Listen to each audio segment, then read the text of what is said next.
Hydrangeas are an easy plant to take cuttings from.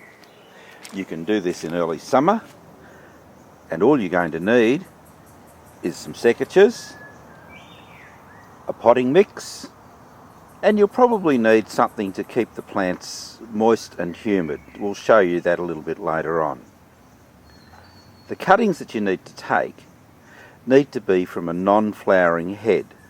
So what we're looking for is not this sort of cutting, but more like this type here. We're looking at taking a cutting that's probably about 15 centimetres long, and we're going to take it just below a leaf node. Here we're looking at going down 1, 2, 3 sets of leaves, and we take the cutting here. Next we need to prepare the cutting for planting.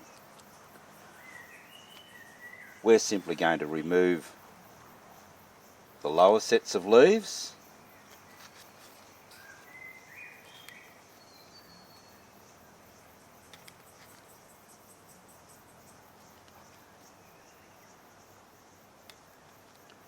so we're left with that top set there. They're fairly small. We're simply going to cut them in half. We're also going to use a sharp knife just to scrape the stem a little bit. You'll find that if you do this, that the cutting will generally strike a little bit more easily. Next we bring in our potting mix. In this pot we've got a mixture of potting mix and some perlite. The perlite, which you can see here, improves the drainage, but it also helps retain good moisture, and cuttings really need this. You could dip the cutting in some rooting hormone powder. We're not going to do this today. We think it'll work all right without it this time of the year. We'll push the cutting firmly down into the pot, firm in around it, and now we're ready to water the cutting in.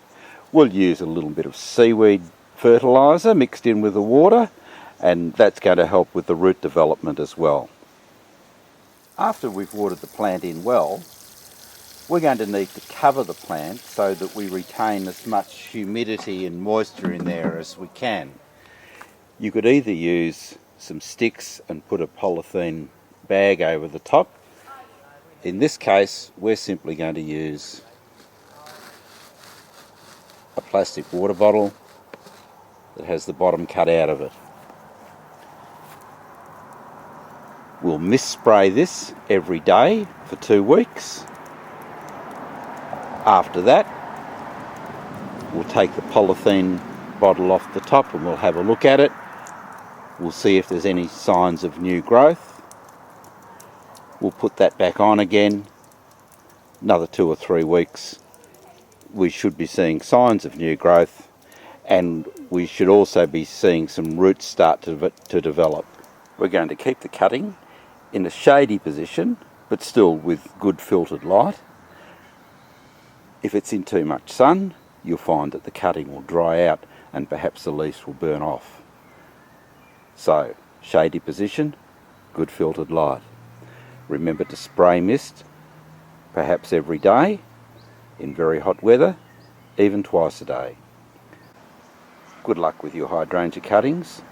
They're very easy to strike, and you'll be rewarded with great new plants within a year.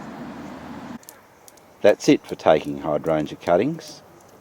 You'll need to let them grow on a while before they're ready to plant out, but there's more details on the website.